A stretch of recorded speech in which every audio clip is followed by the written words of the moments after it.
great to hear those of you who checked in, and I think there may be others watching on YouTube. And recently, as I've looked out our large window, I've thought, what wonderful evidence of the glorious garden that heaven is seeking to restore on our planet.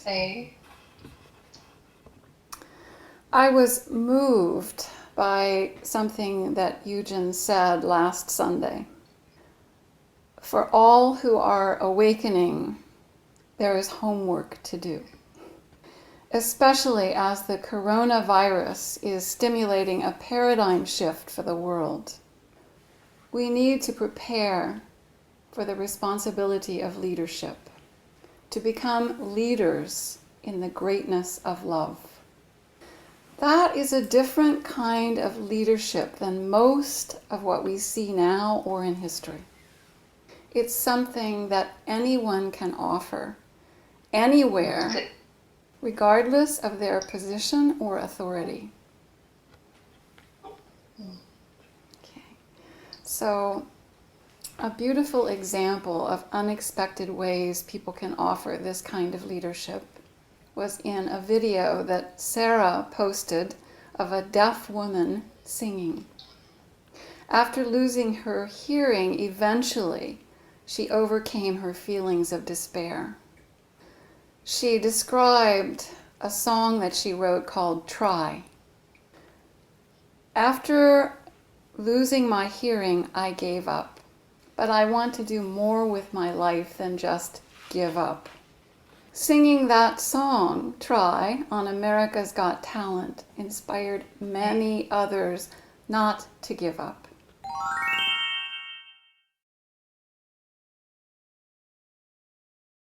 Her song included this message. I wish you could hear her sing it instead of me just say it. It went something like, there is no one for me to blame, 'cause I know the only thing in my way is me. Listen to the video, it's much better than my...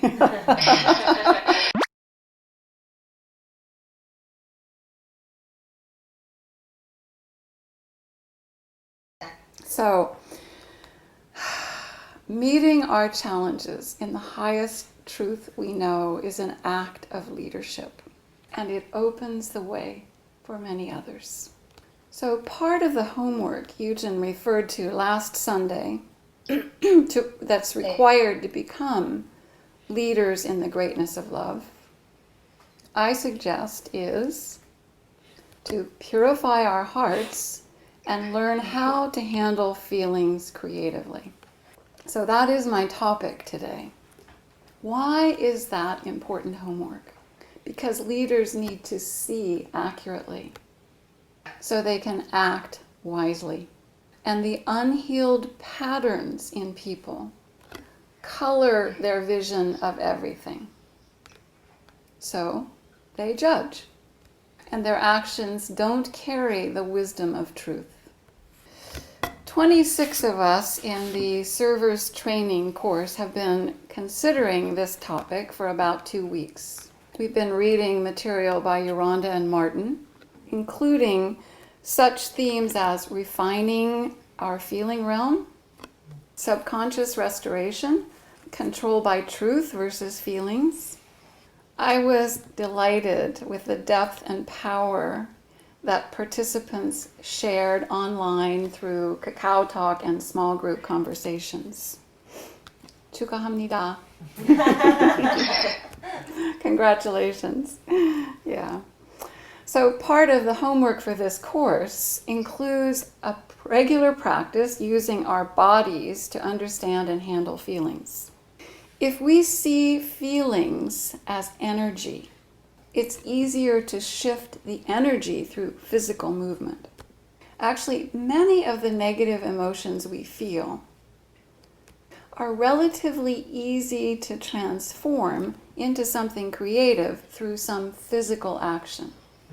I'm not talking about hitting somebody in the face, but the larger, deeper feelings that we have often require something more. So as I'm talking about feelings and control of feelings, I want to be sure that you understand that our ability to feel is an important and wonderful gift. Through our hearts we connect with heaven, we sense the truth. Through our hearts we connect with people, with our whole world. So learning how to control feelings does not mean suppressing them. And the word to translate suppressing in Korean is a little bit difficult. So suppressing does not mean pushing down or ignoring. Because 왜냐하면 our feelings are the channel for the release of our power. 진짜 중요해요. That's really important. I think many of you have seen the animation Frozen, the first one. Put your hand up. 맞아요? Yeah? Okay. So the sister that had the magical power was Elsa. Maybe you noticed her feelings were the channel for the release of her power. When Elsa felt anger, sharp daggers of ice surrounded her. Such a great symbol. Until Elsa learned that the power of true love could overcome her fear, her feelings terrified her because she saw how they hurt people, often those she loved most. Kind of like we've done at times, right? So Elsa was told by the wise troll that her powers would grow stronger as she grew older. He said, there's beauty in it, but also great danger. And he said, you must learn to control it. Fear will be your enemy. So Elsa struggled with this for years, trying to suppress feelings and avoid feeling, mostly by isolating herself. She told herself many times, conceal, don't feel.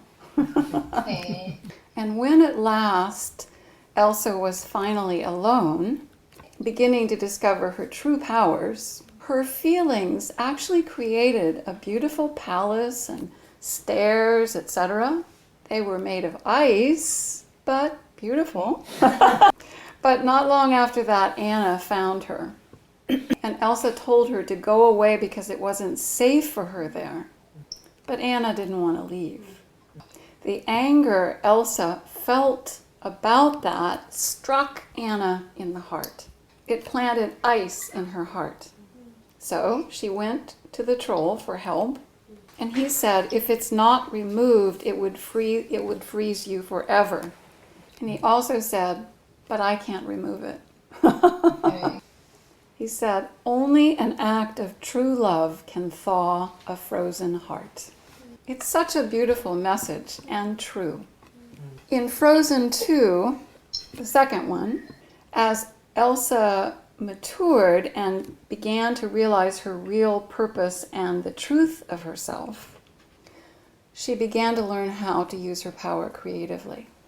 Some of you may not have seen Frozen 2, but I think what I'm going to say won't spoil it for you.